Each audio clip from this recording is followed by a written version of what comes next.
Arquitectos de la cultura de la muerte Judith Jarvis Thompson. Los utópicos seculares. Por Donald DeMarco y Benjamin de Waike. Judith Jarvis Thompson. En 1971 Princeton University Press publicó, en el primer número de la revista Philosophy and Public Affairs, un artículo escrito por Judith Jarvis Thompson titulado, Una defensa del aborto. La doctora Thompson, nacida en 1929 y profesora de filosofía en el Massachusetts Institute of Technology, ha escrito libros muy conocidos, Acts and Other Events, 1977, y Rights, The Statusian, and Risk, 1977, y artículos sobre diversos temas. Sin embargo, con su defensa del aborto, le tocó, por así decir, el premio gordo de la lotería de la filosofía. Su artículo se ha convertido en el ensayo más ampliamente reeditado no solo sobre el tema del aborto, lo cual es en sí mismo un fenómeno notable, sino de toda la filosofía contemporánea.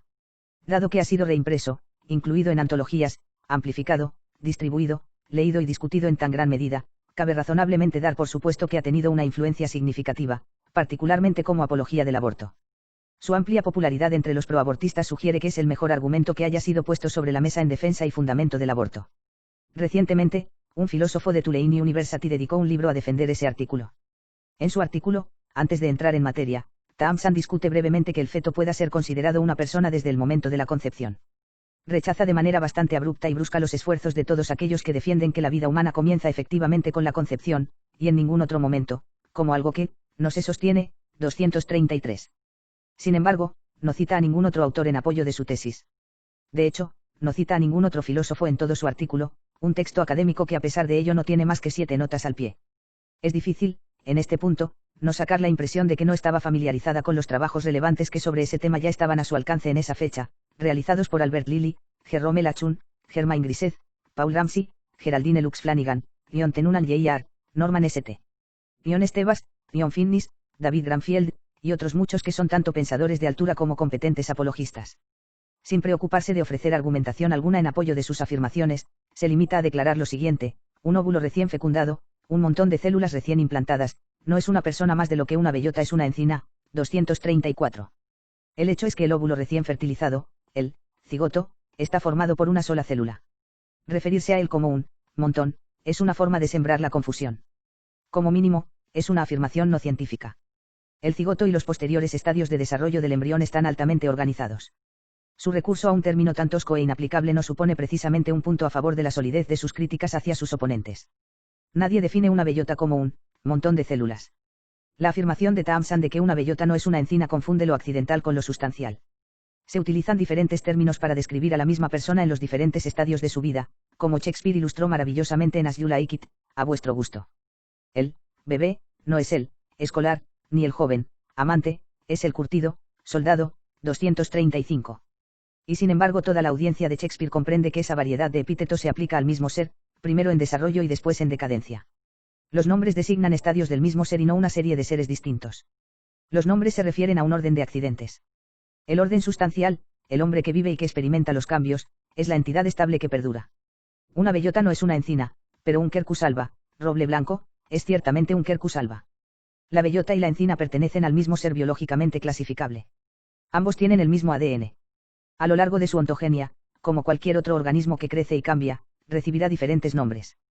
Pero su sustancia es siempre la del quercus alba. Thompson pretende no entrar en argumentaciones del tipo, pendiente resbaladiza, 236. Pero incluso en este punto utiliza mal el término. La pendiente resbaladiza no supone el desplazamiento de un ser al mismo ser en un estadio anterior de desarrollo. No se trata de decir, muy bien, si dices que un niño de 2 años es un ser humano, inmediatamente dirás que un niño de 1 año también es un ser humano. La pendiente resbaladiza se desplaza de un asunto concreto a otro, por ejemplo del aborto a la eutanasia, o de la eutanasia pasiva a la eutanasia activa.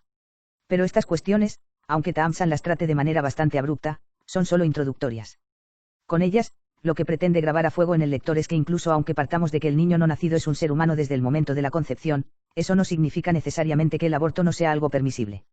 Y de este modo, partiendo de la seguridad de que cabe defender el aborto aunque pueda hipotéticamente creerse en la humanidad del no nacido, algo en lo que ella no cree en realidad, escribe lo siguiente: propongo, por lo tanto, que el feto es una persona desde el momento de la concepción. 237. De este modo, el dilema ético pasa a ser este: si tanto la madre como el niño dentro del útero son humanos y ambos tienen el derecho a la vida, puede ser éticamente permisible el aborto cuando la mujer no quiere continuar con su embarazo. Para resolver este dilema Thompson recurre a una analogía muy imaginativa, quizás la más conocida en toda la literatura relativa al aborto. Te despiertas una mañana y te encuentras durmiendo al lado de un violinista inconsciente al que se le ha detectado una enfermedad mortal en el riñón. La Sociedad de Amantes de la Música te secuestró, y durante la noche conectó el sistema circulatorio del violinista al tuyo, de modo que tus riñones pudiesen usarse para extraer los venenos de su sangre como lo hacen de la tuya. Desconectarlo equivaldría a matarlo. Pero, tranquilo, son solo 9 meses 238. Thompson cree que con esta comparación ha conseguido un paralelo perfecto con el caso de una mujer embarazada que se encuentra atada a un niño no deseado durante el mismo tiempo. Su argumento se apoya o se derrumba sobre la base de esta presunción. Entre ambos casos hay paralelismos, está claro. Pero son estas situaciones, desde un punto de vista moral, perfectamente paralelas. En ambos casos hay dos seres humanos que tienen derecho a la vida. En ambos casos, la vida de uno depende de la voluntad del otro para hacer un sacrificio extraordinario. Pero el paralelismo que necesita la autora para que su analogía sea viable es discutible. Es cierto que desconectarse del violinista y el aborto inducido de un niño no deseado son actos moralmente equivalentes. Thompson parte de la convicción de que prácticamente cualquiera admitiría que desconectarse del músico sería algo moralmente permisible. En esto entiende que se sitúa sobre terreno razonablemente firme. Pero ese terreno firme da por supuesto que su paralelismo es perfecto e incontrovertible. Sin embargo, el aborto es controvertido porque incluye factores que no están presentes en la imagen del violinista. Examinemos 3 de ellos. 1. La naturaleza del acto. El acto de desconectarse del violinista se justifica sobre la base de la autodefensa. Es una respuesta legítima frente a una agresión injustificada, y frente a un secuestro y a una detención ilegal, en el ejemplo que Thompson utiliza. El desarrollo del niño en el vientre no es un supuesto de agresión ni de nada que se le parezca. La agresión da por supuesta la voluntad y la premeditación y ha sido considerada siempre como un acto criminal. Nunca se ha considerado un acto criminal que un niño no nacido se desarrolle en el vientre de su madre. El acto de desconectar al violinista no es la causa directa de su muerte. Su muerte es resultado de su enfermedad renal. Por el contrario, el aborto inducido mata directamente al niño en el vientre. Los dos actos son distintos y tienen implicaciones morales distintas. La defensa propia frente a un agresor injusto es un acto diferente al de matar a un niño inocente en el vientre de su madre. 2. La intención del acto. La intención subyacente en el acto de desconectarse del violinista es liberarse, no que el violinista muera. De hecho, sería inmoral pretender directamente su muerte. Esta situación, en la que dos consecuencias resultan de un único acto, ha sido clásicamente tratada conforme al principio del doble efecto. Nunca está permitido realizar intencionadamente un mal. Por lo tanto, no sería moralmente permisible pretender directamente la muerte del violinista. Pero esta desafortunada consecuencia de liberarse a uno mismo se permite porque existe un derecho a liberarse de un agresor. En un ejemplo paralelo, un médico puede lícitamente eliminar un embarazo ectópico de una mujer 239. La intención se ajusta a los principios de la buena medicina, eliminar una patología, por ejemplo, el canal en el que tiene lugar el embarazo ectópico, no pretende la muerte del feto, aunque esa sea la consecuencia. La intención del aborto es gráficamente clara. Es matar al niño no nacido. Esta intención resulta tanto más evidente cuando se habla de una trágica complicación, en el infrecuente supuesto de que el niño sobreviva a un aborto tardío. La mujer que aborta pretende liberarse de su hijo no deseado, pero ella y su médico pretenden directamente la muerte de ese hijo. Otro término más preciso para el aborto inducido es feticidio, que significa literalmente matar al feto. 3. La naturaleza de la relación existente. Thompson parte de que el violinista y la víctima no tienen relación alguna. No añade factores morales a su relación para mitigar la aversión de la víctima a la perspectiva de estar subyugada durante 9 meses. Se presume que los dos son completamente extraños. Pero ese no es el caso en el supuesto de la relación entre la madre y su hijo. La víctima no hereda ni adquiere ningún tipo de relación positiva con el violinista por el hecho de estar atada a él. Por ejemplo, la víctima no se convierte en hermana del violinista. Pero cuando una mujer concibe a un niño, deja de ser únicamente una mujer. Del mismo modo que el niño no es simplemente un niño. La concepción convierte a la mujer en madre y al niño en su hijo o hija. Existe una relación entre los dos que es primordial, interpersonal y universalmente reconocida. De una madre se espera que haga determinadas cosas por sus hijos, no sucede lo mismo en el caso de dos extraños. La relación entre una madre y su hijo no es algo que recaiga sobre la mujer desde fuera. Es algo que procede de su propio ser. Es una manifestación de la dimensión trascendente de su condición de persona. No puede decirse lo mismo del encuentro con un tercero. Las responsabilidades que vienen inseparablemente unidas a la maternidad son radicalmente diferentes de las que caracterizan la relación entre dos extraños. Además, la maternidad y las responsabilidades que ésta implica son unitarias. La distinción entre una madre y sus responsabilidades como tal es en buena parte una mera cuestión terminológica. Las responsabilidades maternas emanan de la madre de la misma manera que la luz emana del sol. En el momento en que una madre se desentiende de sus responsabilidades hacia su hijo, comienza a destruir su propia maternidad. La maternidad, en esencia, no es una identidad aislada. Thompson no consigue aprehender la verdad moral de que la maternidad lleva íncita la responsabilidad. Sin este sentido radical de responsabilidad, la relación entre madre e hijo queda reducida al nivel de la que existe entre extraños. Incluso en ese caso, la cuestión moral no versa tanto sobre el derecho del niño a ocupar el útero de la mujer, sino, dado que el niño ya se encuentra en él, si la mujer tiene derecho a expulsarlo. Thompson no consiguió establecer un perfecto paralelo moral entre la víctima atada al violinista y la madre conectada con su hijo mediante el cordón umbilical, que permita sustentar una justificación para el aborto. Ni siquiera se acerca a ello. Quizás ella misma se da cuenta, porque proporciona una segunda analogía, para el caso de que no nos convenza demasiado la primera. Imagina que estás atrapado dentro de una casa minúscula con un niño que está creciendo, ya estás pegado a la pared, pero en unos pocos minutos morirás aplastado. El niño, en cambio, no morirá aplastado. 240. En este caso, Thompson elabora una imagen totalmente fantástica, que en lugar de arrojar luz sobre el mundo en que vivimos nos transporta más bien al de Alicia en el País de las Maravillas. Apela a la fantasía para ilustrarnos sobre la realidad. Sin embargo, su recurso a una imagen tan descabellada nos sugiere su propia confusión con respecto a la misma realidad sobre la que se considera una experta. Seguidamente pasa a fantasear sobre semillas de personas que penetran en nuestras casas, como el polen. Todo el mundo toma precauciones contra esas semillas invasoras, que pueden echar raíces en la alfombra de la salita y florecer transformadas en personas reales. Nadie quiere que entren en su casa ni en su vida, así que todo el mundo toma medidas para mantenerlas a raya instalando en las ventanas los filtros más tupidos, los mejores que el dinero pueda comprar.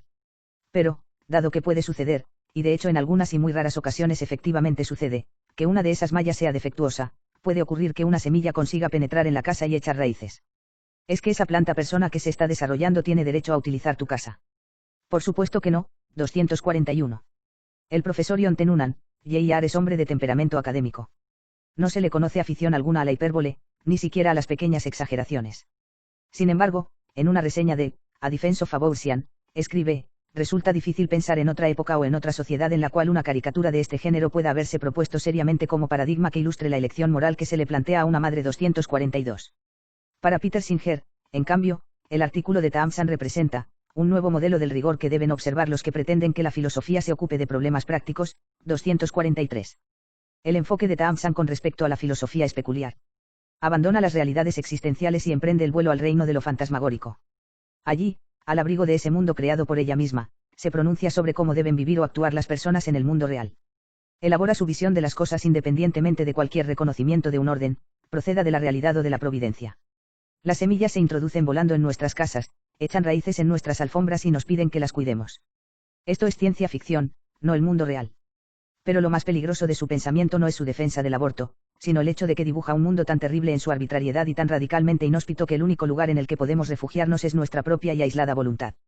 La defensa del aborto de Thompson es también, quizás sin pretenderlo, una defensa de Schopenhauer, Nietzsche y Freud. Este cuerpo es mi cuerpo, exclama, dejando claro que lo que quiere salvaguardar no es la maternidad, ni los niños, ni la familia, sino su cuerpo. No se trata tanto de que esta visión moral sea profundamente egoísta como de que nace del miedo a que los procesos naturales de la vida puedan volverse contra nosotros con furia salvaje e irracionalidad radical. Esto no es filosofía, sino histeria. En cualquier caso, su cadena de analogías lleva a Thompson a la conclusión de que el derecho a la vida no incluye el derecho a ocupar el cuerpo de otra persona. 244. Hay que volver a decir que en cierto sentido tiene razón, pero en un sentido irrelevante. Y es irrelevante porque su concepto de derecho no consigue aprehender los aspectos primordiales de la esfera de la moralidad. Consideremos el siguiente ejemplo para poner a prueba el carácter práctico o incluso el grado de humanidad que existe en su postura. El buque Carpathia llega a un determinado lugar cerca de la costa de Newfoundland, donde encuentra a los supervivientes del Titanic. A través de su altavoz, el capitán anuncia a los supervivientes, que están enfermos, nerviosos y doloridos, que, lamentándolo mucho y aun respetando profundamente su derecho a la vida, como no tienen el correspondiente billete no tienen derecho a subir a bordo y ocupar su barco. En realidad no hay suficiente espacio, prosigue, y además sería injusto para los pasajeros que sí han pagado privarles del placentero viaje por mar que tenían en mente cuando adquirieron sus pasajes. ¿Cómo recordaría la historia a este capitán, como un marino defensor de los derechos humanos y del derecho a elegir, como un filósofo moral de clara visión y enfoque riguroso o como un sociópata absolutamente carente de compasión? Consideremos ahora un ejemplo tomado del derecho. En una fría noche de enero del año 1900 en Minnesota, después de una cena en casa de la familia Flateau, Orland Dupuy les pidió permiso para quedarse a dormir en su casa. Se sentían mal y había llegado a desmayarse. Sin embargo, los Flateau se negaron. Como resultado de su exposición al frío, Dupuy sufrió la pérdida de los dedos por congelación. El caso fue a juicio, y el juez declaró que, aunque los demandados no estaban contractualmente obligados a atender al demandante, tanto la ley como la más elemental humanidad exigían que se evitase que en esas condiciones Dupuy resultase expuesto a los elementos. El juez entendió que existe una relación moral entre los seres humanos que es más fundamental que la simple relación contractual 245. La analogía que se acaba de exponer, aunque imperfecta, es mucho más cercana a la situación de la madre con un embarazo no deseado que la del caso del violinista. Es imposible vivir como seres humanos en un mundo de derechos individuales donde cada persona se imagina a sí misma como una especie de Robinson Crusoe. Podemos respetar los derechos individuales y aún así seguir siendo inhumanos. Un mundo en el que solo se presta atención a los derechos, es un mundo deforme, inhumano y trágico. La moralidad comienza cuando las personas se muestran generosas y capaces de amar, cuando ejercitan sus deberes, porque quieren ser decentes, más que sus derechos, para evitar que les molesten. Thompson afirma, no estamos moralmente obligados a ser buenos samaritanos ni, por supuesto, muy buenos samaritanos, 246. Su concepción es siempre legalista.